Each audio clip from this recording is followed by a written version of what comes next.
on Twitter, Facebook, Instagram, and YouTube at Capital FM. Harare's Heartbeat.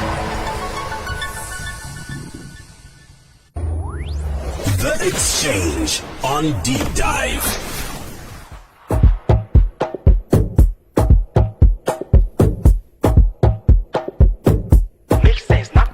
Well, it is a good evening and welcome to this week's election conversations. Of course, the Exchange very, very intentionally taking a look at what's happening within our polls. And it's important for us to know exactly who the men and women who are vying for some of these positions are. Now, in this particular episode, we speak to the only female candidate on the ballot for president.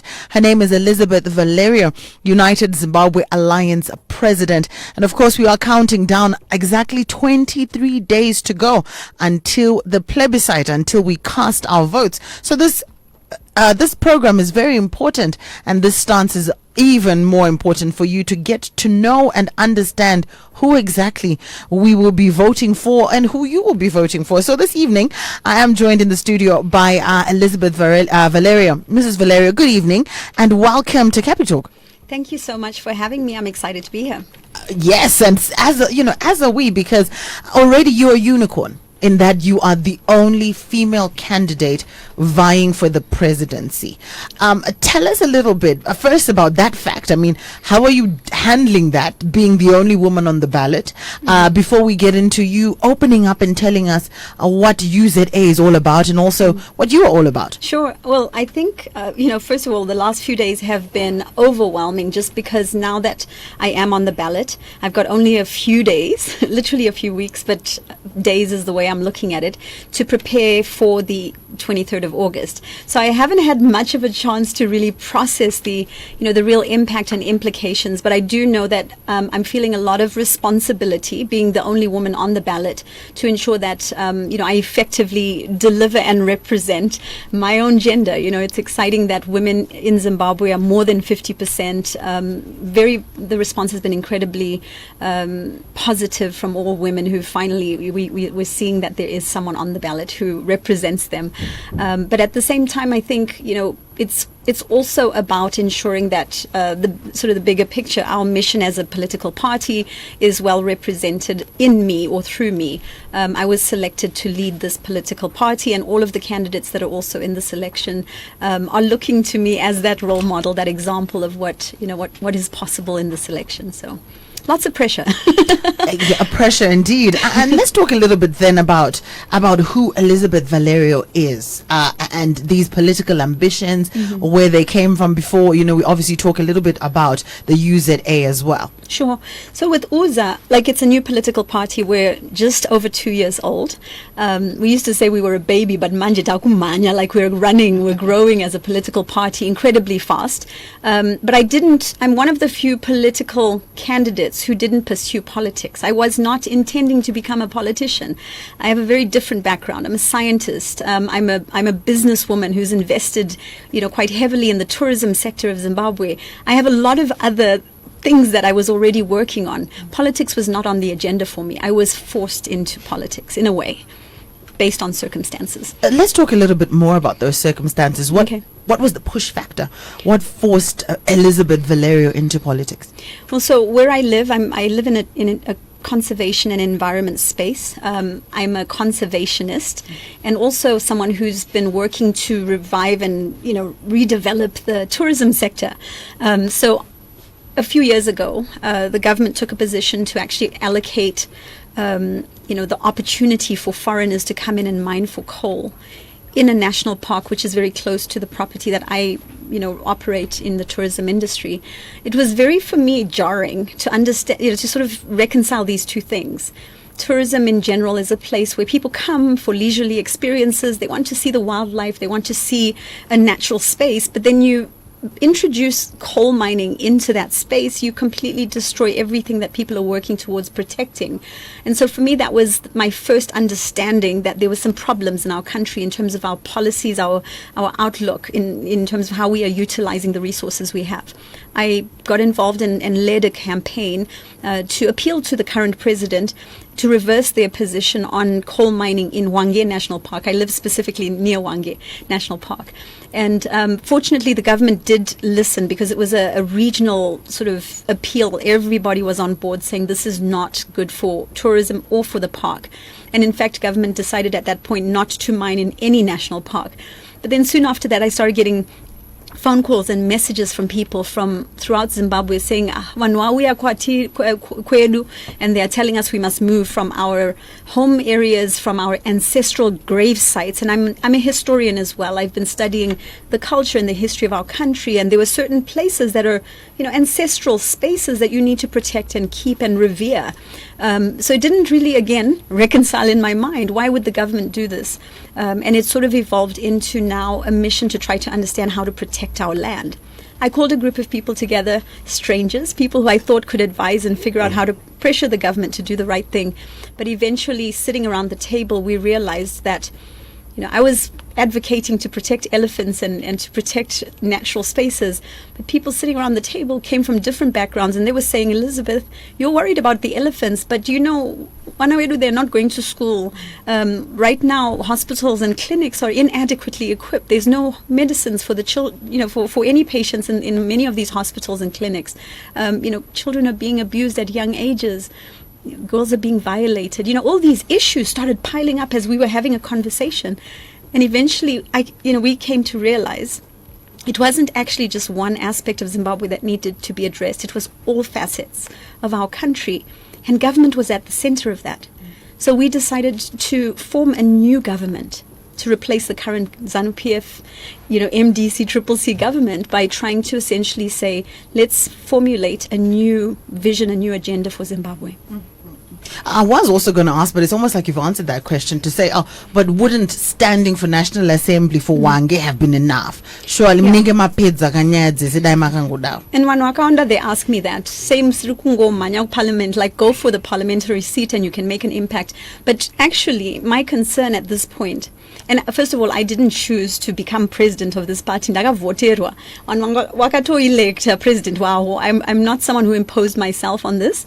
And our executive directorate, most of which was part of that original meeting, they can attest to the fact that we literally built a government, from there. But Parliament, it's an important role. You are focusing on a specific, constituency, and you are representing the citizens in that constituency. And yes, I could have said in my corner, but Zimbabwe, you're saying, it was literally like the issues were burning and pressing for the whole nation. And I came to understand that if we wait,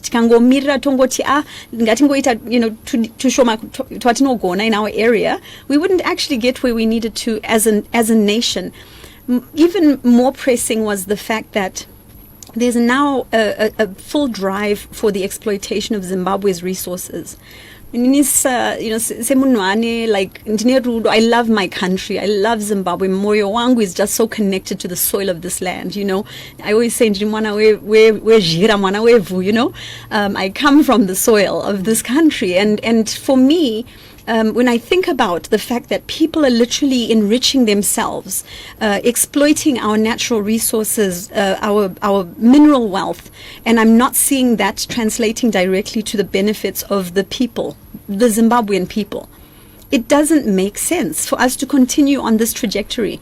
If we wait 5 more years, I hate to think about how far gone the exploitation, the extraction of our resources will have gone at that point.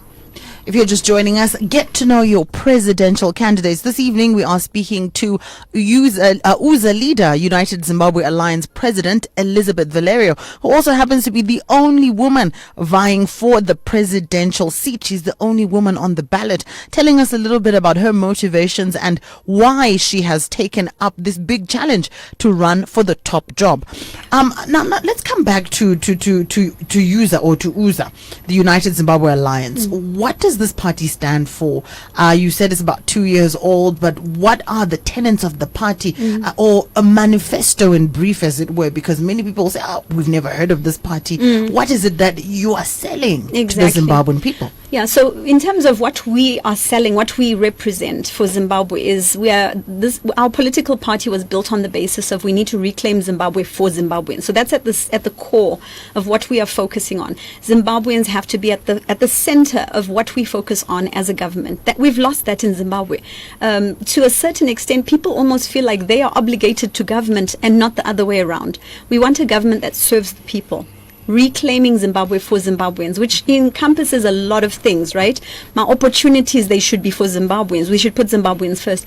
But before I go to manifesto, we also are a political party whose ideology is centered on citizens' engagement, which means everything we do, we engage the citizens first. So we were the first to really talk about and genuinely practice citizens' engagement. So as a political party from day one, Pataka, when we formed our party, when we were established, we immediately went on the ground and started touring the constituencies, meeting the citizens, asking them, I remember our first meetings. We actually gathered people. We started Kumaruwa, like in the rural areas, right? That's where we really built our base. And the first meetings, you'd say to people, Zimbabwe. What do you want for the future of Zimbabwe? Mm-hmm. And honestly, people would look at you blankly and say, it was like such a paradigm shift for them to have a government or a government in waiting that is saying, let's hear from you. What is it that you want in your constituency? Because remember, every single part of our country is different. The needs are different. The outlook is different. The work that needs to be done is different. So we are a citizens' engagement party. And building off of that, 2 years of touring this country, visiting constituencies, meeting people, sitting under the trees, it's been so enlightening. And we have gathered all that information, put it together. We have a committee of 66 individuals that formed our manifesto committee. They reviewed all of the input, and we have created a document which has got 4 parts to it. The first is focusing on accountability. The second is advancement. The third portion of it focuses on the dignity of our nation, the dignity of our people. And then the fourth really highlights how we are going to create stability in our nation. So each of those 4 tenets actually are the building blocks of what we are going to do as the United Zimbabwe Alliance. We're going to create a very different future for Zimbabwe, one that is free of corruption, one in which we do not politicize the legal system, where we have the rule of law, where individual citizens have equal rights. When you talk about advancement, we're going to ensure that we put forward the citizens first in terms of opportunities. We'll ensure that we revive and revitalize our economy by working with the citizens. The business sector needs to actually be at the table. Government needs to get out of the way and let the people start driving forward the development of this nation, stabilizing our currency. Like we've covered in our manifesto all aspects of what we are going to do. Land and environment, like these are all things and factors we need to take into consideration. What our position is in that regard is all articulated. And then when it comes to dignity and stability, the healthcare, the health of our nation, making sure that access to healthcare is something that every citizen has, the ability to expect. Our elderly citizens, the disabled in Zimbabwe are not being given, whatever is called upon by the Constitution of Zimbabwe. They should also be taken care of. Their needs should be looked after. We shouldn't have elderly people still trying to make a living. We should have pensions that are of value, of worth. Social services, all of these things are what the people have advised in terms of what they would like to see. And then finally, when it comes to stability, thinking about the infrastructure of our country, the security sector, we've addressed the full gamut of all that needs to be done to reconstruct and rebuild our nation and re-engage with the global community. I really emphasize that Zimbabwe is a rich nation. We have everything it takes to be a global leader. I mean, we can start at the continent level. People used to look to Zimbabwe and say that we were the breadbasket of Africa, right? But now, taking it a step further, I think even if you compare us to other nations internationally, we have what it takes to be a world leader. So re-engaging the international community, regaining the confidence of foreign investment, but also ensuring that we become innovative and and work towards being a nation that produces. I could keep going. Indeed. Well, this is the platform, and this is exactly what the citizens, the voters want to know and understand. Now you talk about re-engagement and foreign policy. We have to address the elephant in the room in terms of sanctions. What is UZA's stance on sanctions? But perhaps let me hear from you on that first. Sure. Look, I think that to some extent sanctions have been used as a propaganda tool in our country, and that's my personal view. Maybe not the official position of the party, but it's being used right now as a literally propaganda, because we had sanctions in Zimbabwe even prior to independence, and yet we had a very strong currency. We had foreign currency reserves for months beyond independence. We had a thriving nation because of what I said earlier in terms of the wealth of our nation. It's there, but we as UZA, our position officially is we do not want sanctions upon our nation. We don't want any sort of sanctions upon our nation. What we want to do is ensure that we re-engage and create an environment whereby sanctions can be removed from our country. What we need to address is how we are going to pay our debts. I mean, part of the reason we have these sanctions is because we don't pay our debts. Like, we literally have gone to wars in Congo, and we've incurred debts where we couldn't afford to, and we need to address that. We need to stop printing money. We need to be responsible, fiscally responsible in terms of the way that we manage our economy, and we need to sit at the table and essentially negotiate with the world community to make sure that the debt obligation that we have is managed or reduced somehow. I think it's all possible. It's all about how, as a nation, we position ourselves, and the confidence in Zimbabwe is what is lacking. And the confidence in terms of our fiscal policies, our government, the way it's run in terms of the changing and shifting of rules.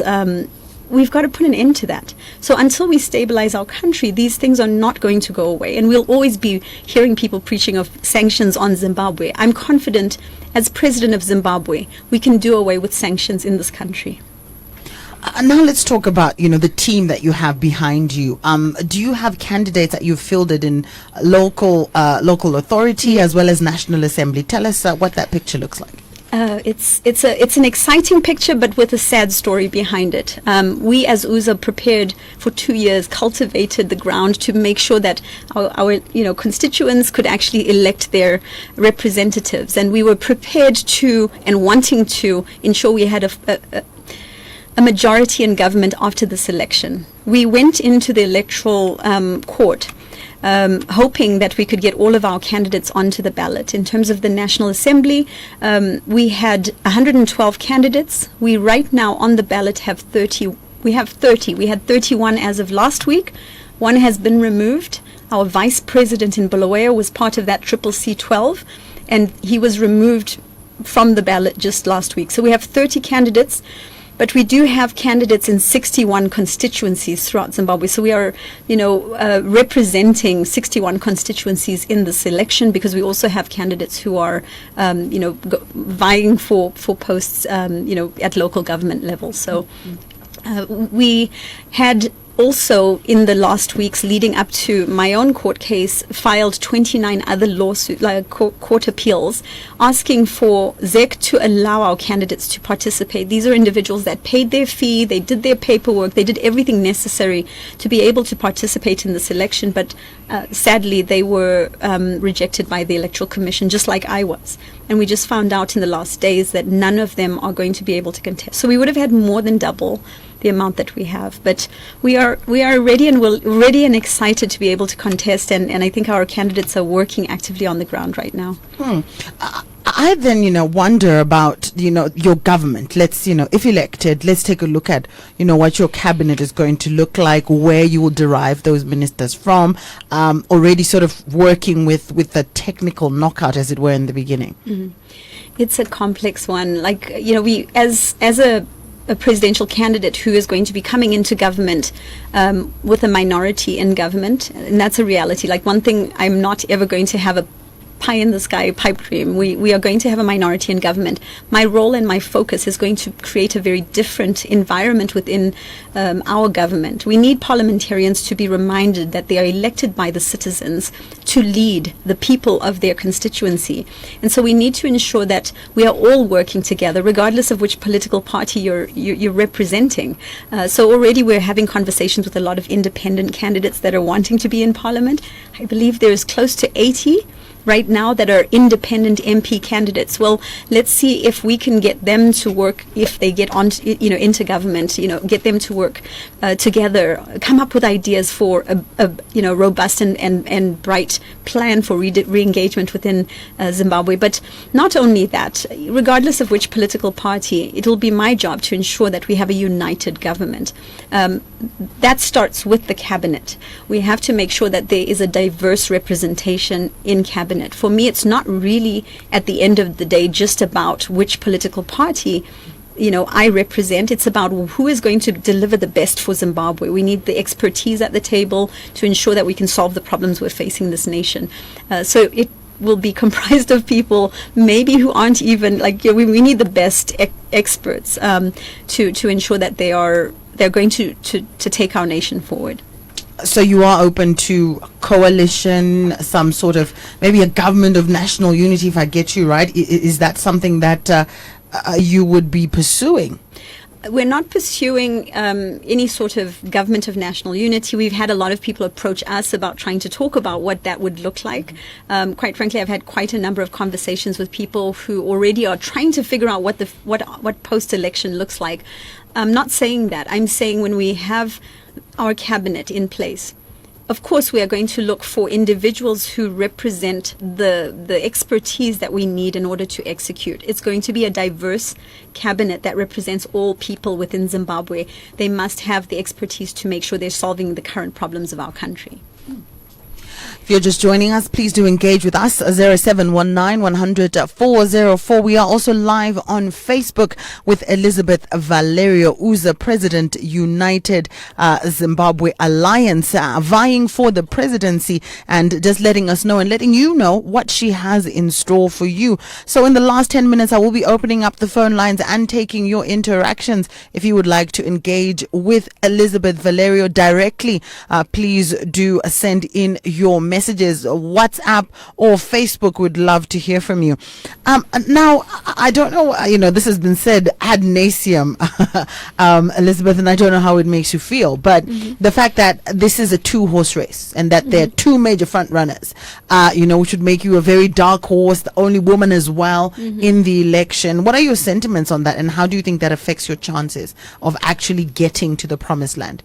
I think most Zimbabweans know that every election that we've had, there's a certain segment of our population that doesn't even vote. They just, regardless of whether people say it's a two-horse race, they just don't even go and vote because they don't believe in the so-called two horses. I don't know how else to describe it, right?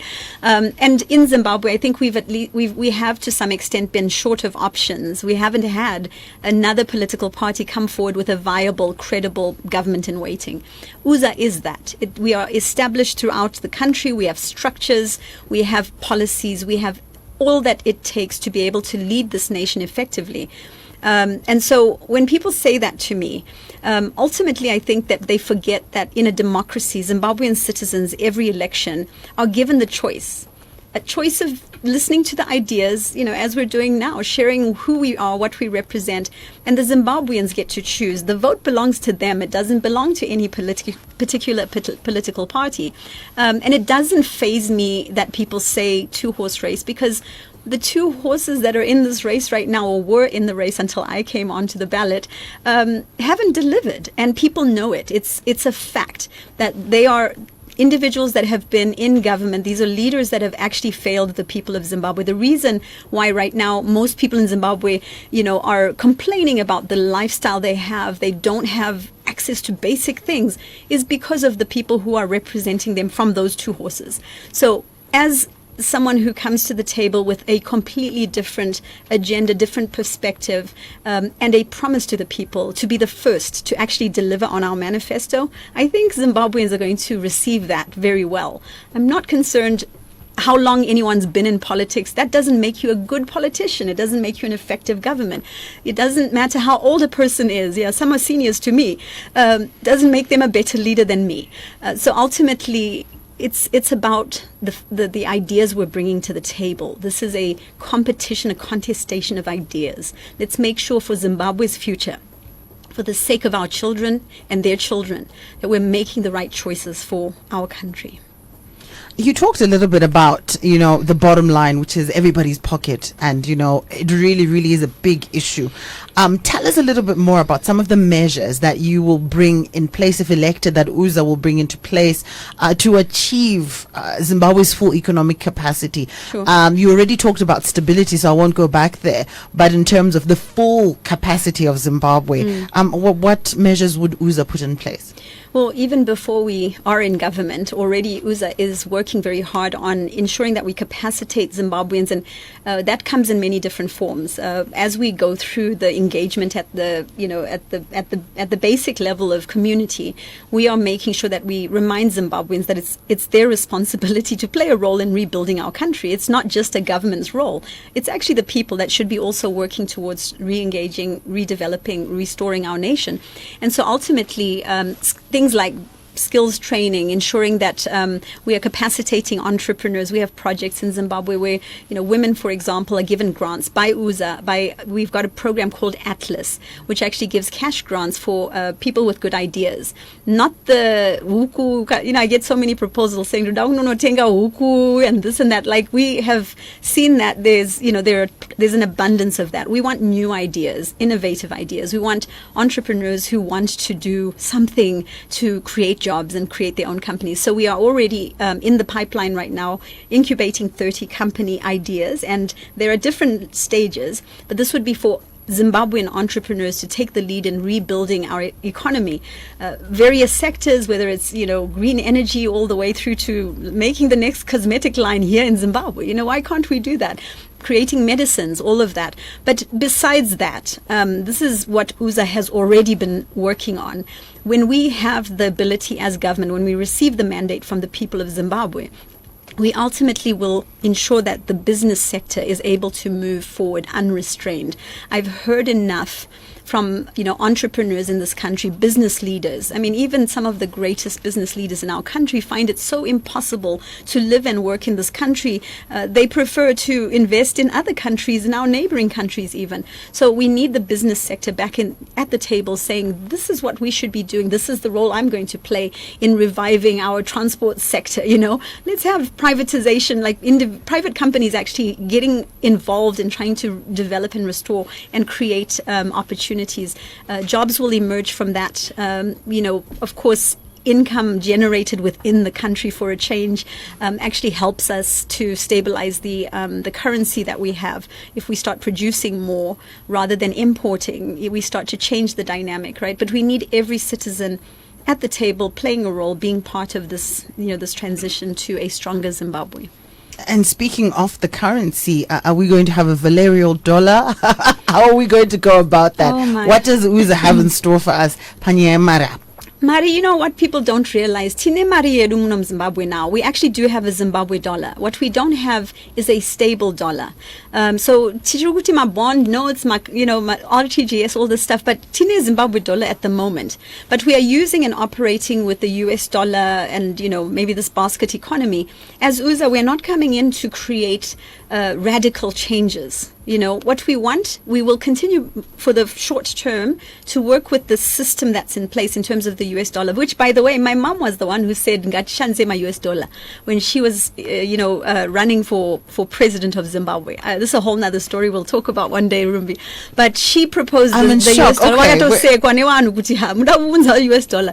Because she said, chingwane $1. And at that time, there was such hyperinflation in Zimbabwe. They laughed at her. And then they implemented it right after. If we had listened to her back then, maybe Zimbabwe would have been different. There's an opportunity now. Someone said to me earlier today, and it really struck me. There's an opportunity now to choose a woman who has ideas and who's leading a party full of ideas. Will we make that choice and go in a new direction, or will we stay where we are right now, stagnant with the two-horse race that we've had? So, that's a sidebar here. But Panyaye Mari, let's make sure that we have a US dollar, as a Zimbabwe dollar that has value. And the only way to get to that point is to ensure that we first start to revitalize the economy.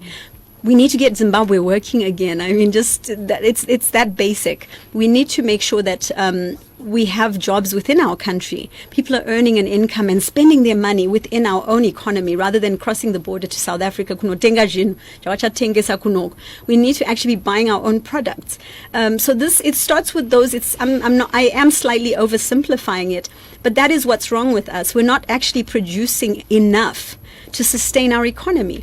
I don't believe that you can trade in an international market and become relevant globally if you don't have your own currency. So we must restore, the value of our Zimbabwe dollar. We have to. We can't, sideline that. But it's going to take time. It won't happen overnight.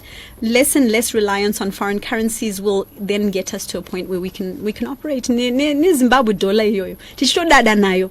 But you have to have the policy framework to be able to get there.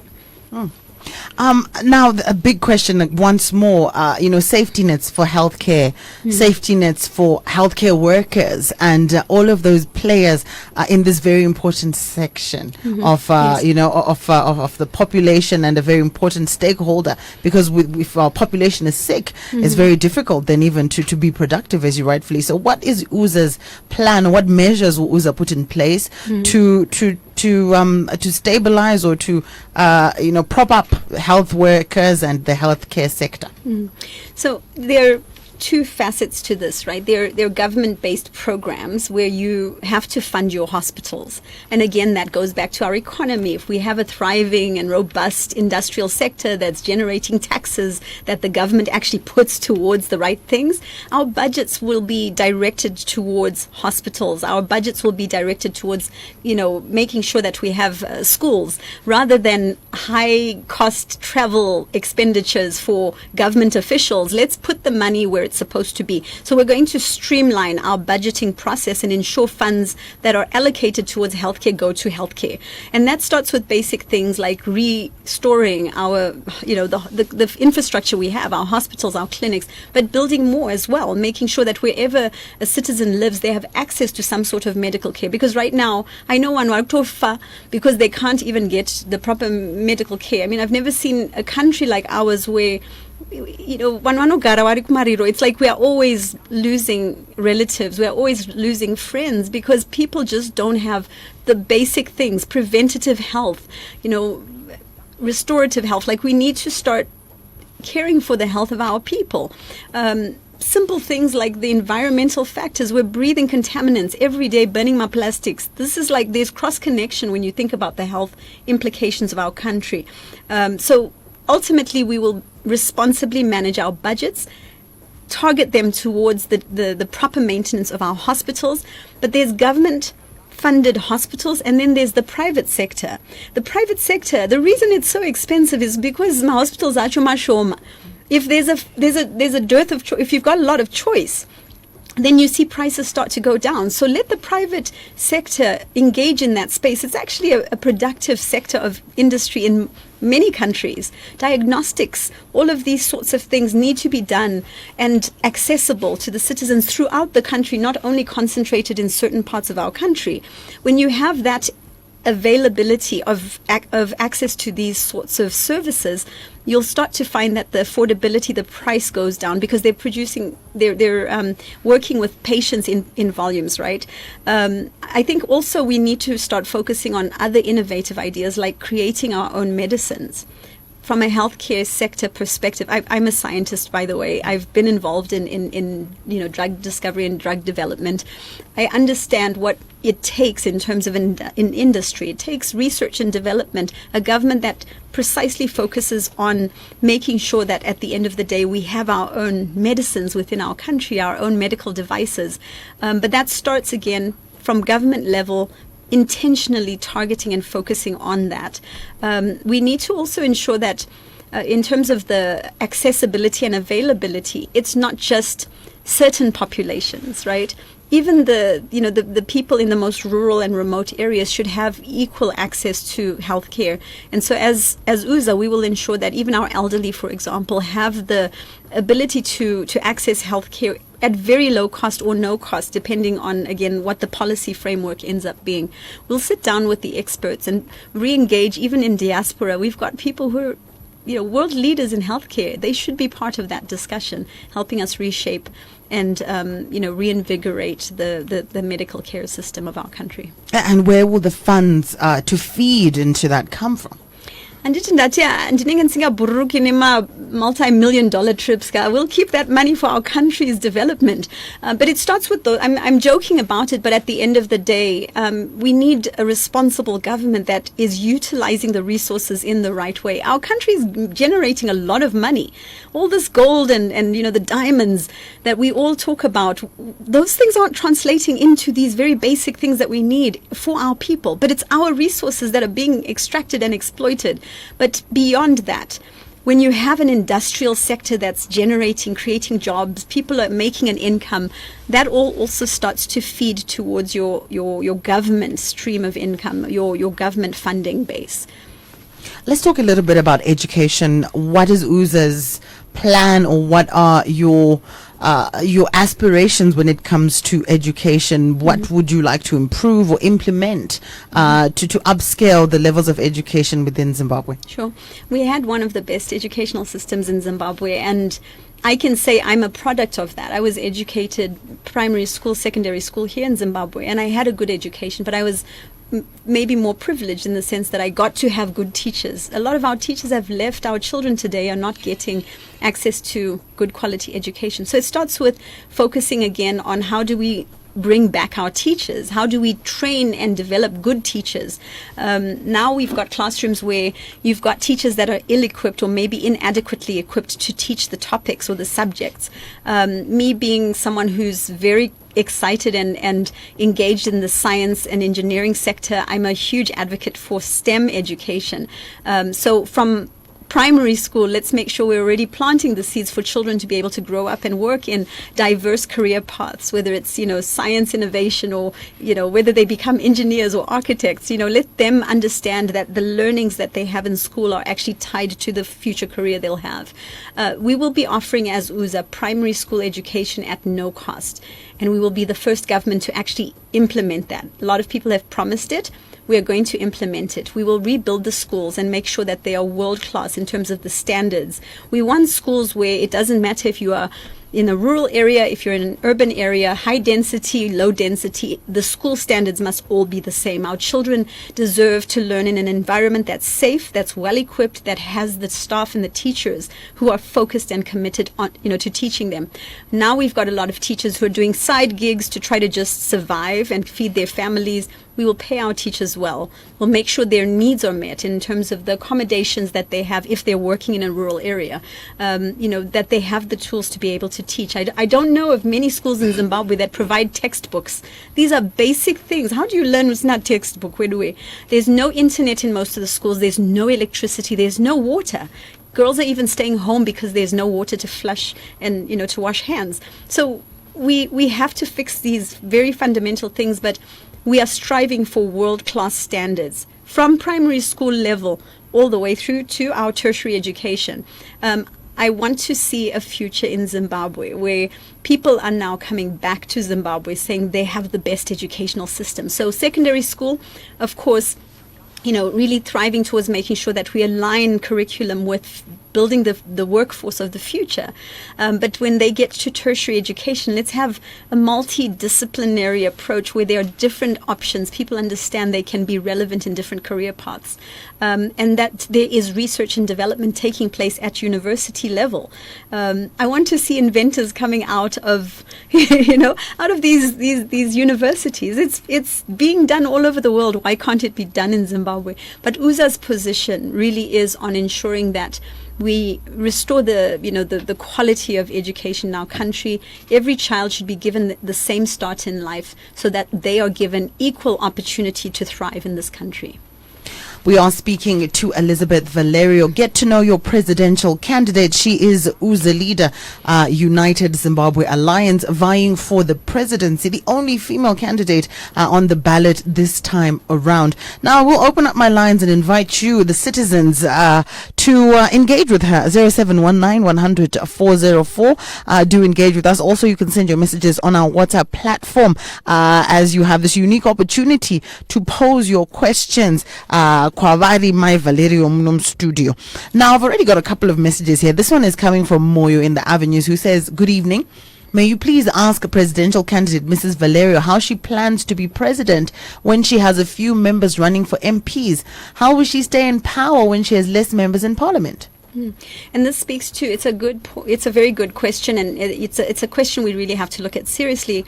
Again, my focus as president will be to create a functional government, to make sure, regardless of which political party we have represented in parliament, we are all working to serve the citizens. And so that means that unlike what you see right now, this polarized society where people hate each other because you're not in the right colors, you're not in the right political party, you don't represent what I want.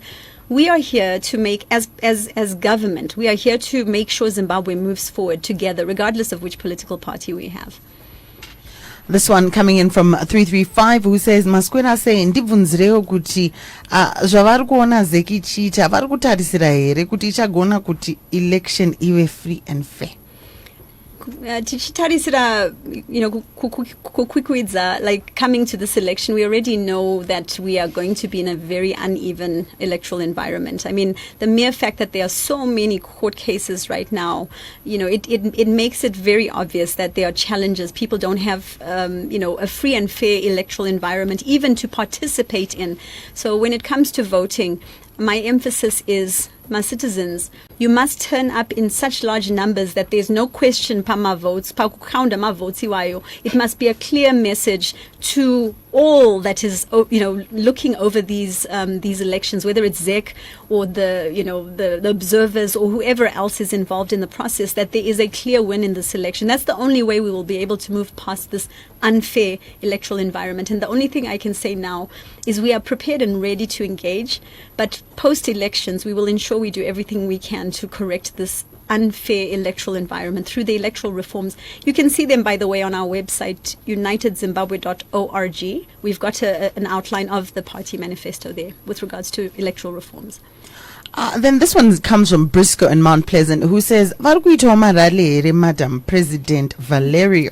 I think Harare this past week, murukuona kuti tiri kutenderera ma communities. We are taking a different approach.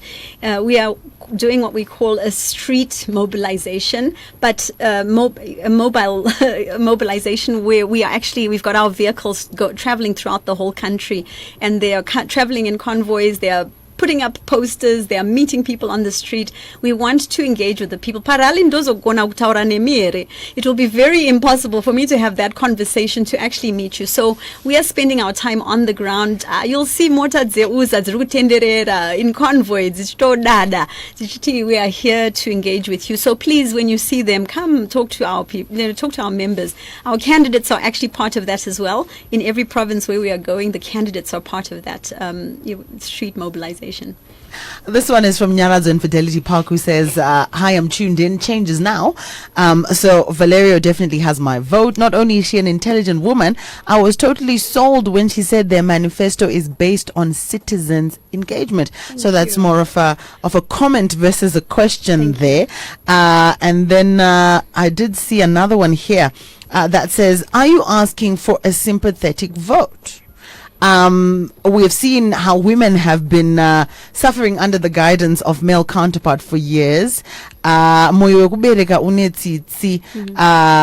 This is Pastor DC David Chitimbe, who's basically then saying, run with it, because this is what's happening. But the first part of that, is there any aspect of you saying, I'm the only woman here, so vote for me for that reason? Do you want any sympathetic votes? Not at all. We as UZA are saying, look at what we are doing, look at our policies, understand our manifesto, and hold us accountable as you would any other political party. We have the best best to offer in terms of our ideas and what we are going to be doing for Zimbabwe. So it's not about sympathizing with the fact that I'm a woman. In fact, challenge me as you would any other man. But of course, I'm also hoping women will show up, because this is our chance to make sure that our needs are also heard, that women are represented. And we, as a political party, we want to represent all citizens. But don't sympathize with us. Support us. Make an informed decision and vote.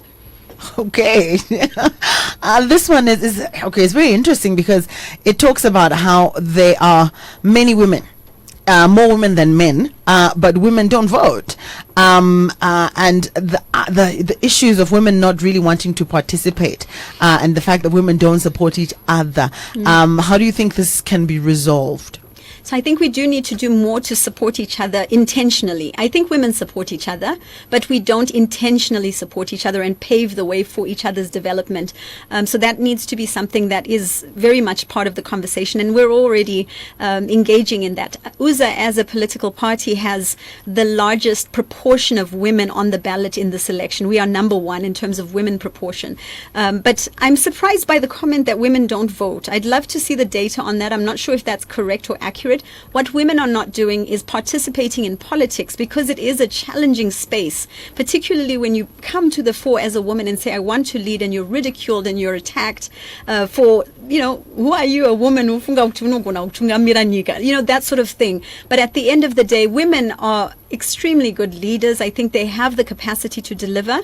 We need to encourage them to participate and enable them to understand that they are relevant in this environment. I'm just going to take two more because I can see our time is fast getting gone away fast. from us. It has, hasn't it? This one says, before UZA, what other leadership position has she held? Sure. So I lead an organization that is focused on professional development. It's called the International Center for Professional Development. I have trained and led and professionally groomed PhD scientists and engineers for more than 15 years. And this is a program that I've literally developed from the ground up. Many Zimbabweans have participated, but it's an international program. I'm the president and founder of that program. I also lead an organization that focuses on Africa-wide. I'm a Pan-Africanist, so the African Federation. I'm the founder and CEO of the African Federation.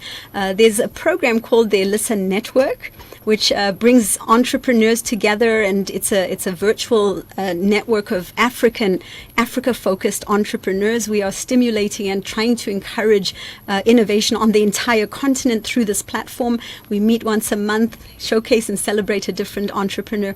I'm the CEO and founder of that program.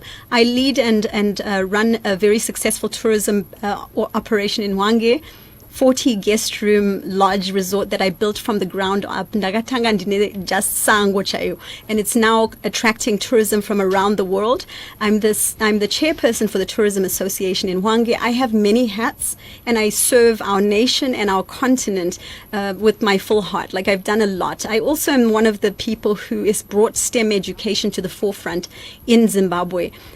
Started with a program where we were teaching teachers how to teach science, technology, engineering, and math. I could keep going. My website is elizabethvalerio.com. You can actually go there and find out a little bit more about my portfolio of work. So a whole CV there. I hope you answered 040. Then the very last question that I'll just cherry pick here. Okay, no, let me cherry pick two, actually, because I think the other one also deserves your attention. This one says, I like Mrs. Valerio's motherly reasoning towards the upcoming plebiscite, but my question to her is, how is she going to be able to handle the fierce environment that is most likely if she wins over her the other ruthless contestants? This is from Mudara Chakwas in Adelaide Park. It's a very fair question, and certainly the role and responsibility of the president of Zimbabwe will be to make sure that we are engaging even those who are in the current government, and there are different perceptions of who and what they are and what that looks like. So this is not a job that is just for myself. I'm going to have to work really hard to engage, others within our country who will serve as advisors to me, who will also ensure that we are working effectively to bring, resolution in terms of conflict, whether it's between other parties or within government, and to ensure that we are working on really a stable approach towards, the way forward for our country. We're not here to make enemies. If you look at UZA's history, we never came out of, our party launch attacking, criticizing, antagonizing. You'll never see an UZA person literally attacking or criticizing anyone. Our job is to say, apa makoniwa isustuchaita ish, and this will be better for Zimbabwe. So we are saying where people have done well, let's also celebrate what they've done. But at the end of the day, we need progress for our country, and that's going to have to come in a very different form from what we've seen for the past 43 years. But that doesn't mean we are here to attack them or to create conflict. We want to bring a peaceful solution to unifying our government and our nation. Then the last one, as promised, this is the very last one. This is a listener who suggests that perhaps your reasons for running for the presidency are not to change, are not to implement any progress, maybe to get a share out of, the perks that come out of Pollard. It's a fair question. Well, how do you respond to that? Our executive directorate many, many months back sat down and made a decision. We will never join Pollard. We're not in this for any sort of perk or benefit. In fact, many of us have everything we want. My lifestyle before I entered politics was very well set. I have properties, I have vehicles, I have what I need in my life. I'm literally setting aside all the things that matter to me because what matters most is Zimbabwe. So there's no benefit that can come to me from any other. I mean, literally people say to me, you're going to be doing it because you want a fancy car, you want a house, you want this. I have everything. I want to see Zimbabwe reclaimed for Zimbabwean people. I want to see Zimbabweans living a good life, and I want a good life not just for a few, for all Zimbabweans. That is my motivation. That's what wakes me up early morning. That's what I focus on as I go to bed, is Tudauti Zimbabwe yedu. It must be for the people of Zimbabwe. And now, in parting and in closing, your message to the Zimbabwean people, the citizens listening ahead of the 23rd of August. This opportunity comes only once every 5 years. As Zimbabwean citizens, I think we need to really reflect on the decisions we've made in the past. Has it really moved us forward? This is the first election that you have a viable third political party, a party that actually is the third and, the third largest and most viable political party in our country. I invite you to really analyze and look into the policies we are bringing, the package, the ideas that we are proposing for the country. Look at our leaders across the 61 constituencies that we have representation on. And if you don't have a candidate in your area, get to know one of our members within your own constituency or your own, local area. The United Zimbabwe Alliance is fully committed to ensuring that every citizen has an equal opportunity to thrive. This is your opportunity to select that for yourselves. We are tired of seeing people leaving our country, going across the borders in search of opportunities. My opportunities are equal. They are right here in Zimbabwe, but we don't have leadership. Choose the right leaders on 23rd August. Choose me as your president. Well, there you have it. Elizabeth Valerio was with us in the studio, telling us and telling you what you needed to know, those questions that you had. Hopefully they are answered ahead of the harmonized elections. She was our guest this evening as we were getting to know our presidential candidates. She's the leader of the United Zimbabwe Alliance, UZA, and she is vying for your votes. All the best on the 23rd of August, and thank you so much for your time and for outlining everything that underpins yourself and the UZA. Thank you so much. It's been great. Thank you. Life isn't about waiting for the storm to pass. It's about learning to dance in the rain.